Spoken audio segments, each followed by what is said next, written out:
you know within yourself that there's something you want to do? And I believe that all of us were born with a purpose, that all of us have something that we are supposed to do, that all of us have some goodness within us, and that goodness gives us a responsibility to manifest our greatness.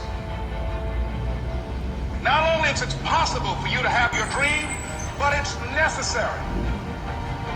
It's necessary that you have it, that you work on it, that you develop yourself, that you go for what is yours in the universe.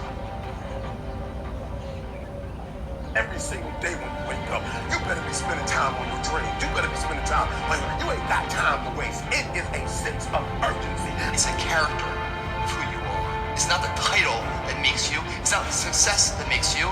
The character defines the success, defines the fame, and it starts right there. They're one in thousands of hours in the training room, in the labs, in the 5 a.m. runs, and it's raining, when everyone else is sleeping. That's when it's won.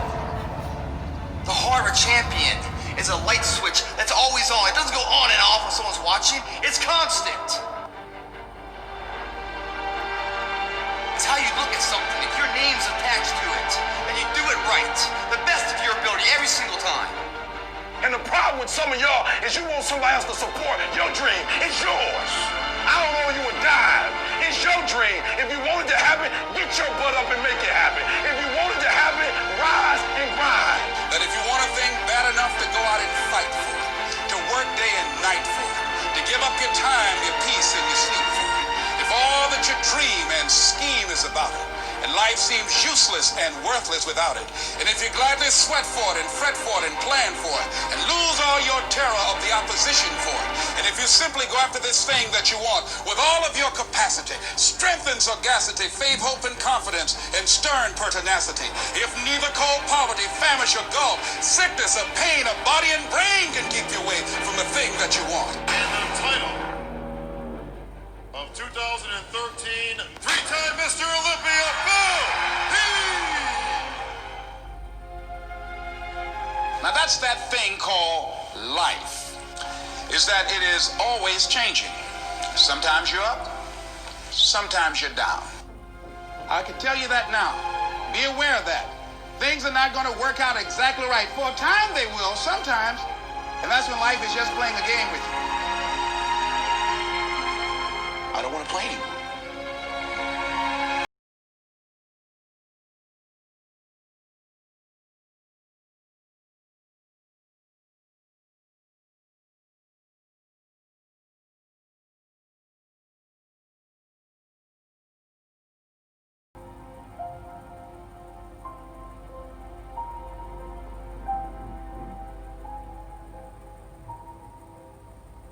But during those down moments, that's where the growth takes place.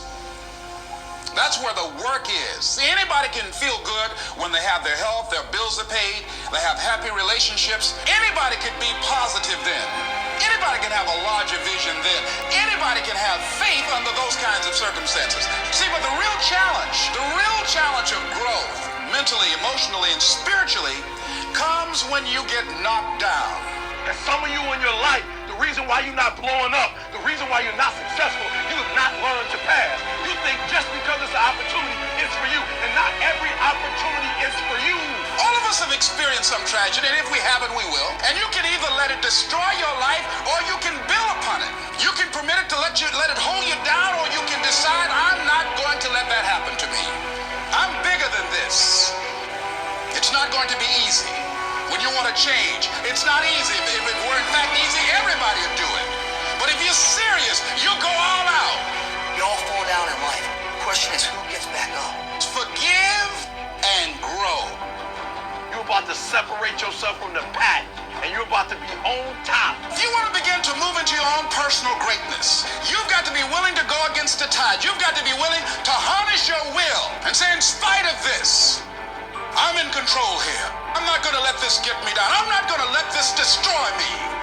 It's not your circumstances or your situation that determines if you're going to be successful or not. I've been telling you, it's your mindset. It's the way you see it. It's the way you think it. Your mind is a battleground. Touch somebody and tell them the enemy's after your mind. Out to worry you to death. Out to stress you to death. Out to break you down. Out to make you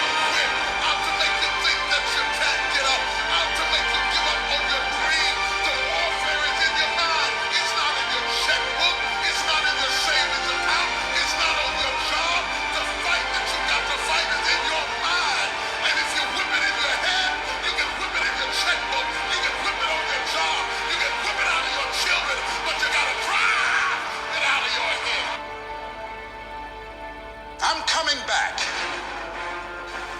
And I'll be stronger and better because of it. You have got to make a declaration that this is what you stand for.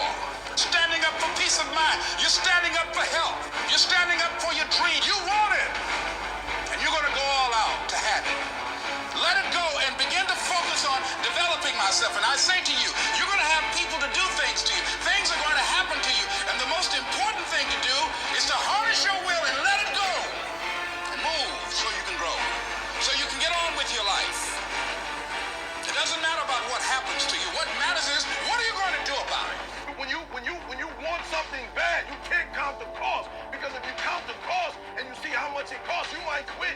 You might give up. So you got to go in knowing that I don't count the cost. I do as many push-ups as it takes, as many sit-ups as it takes, as many reps as it takes. I study as long as it takes. I pay whatever the price is. Why? Because if I start counting the cost, I might quit.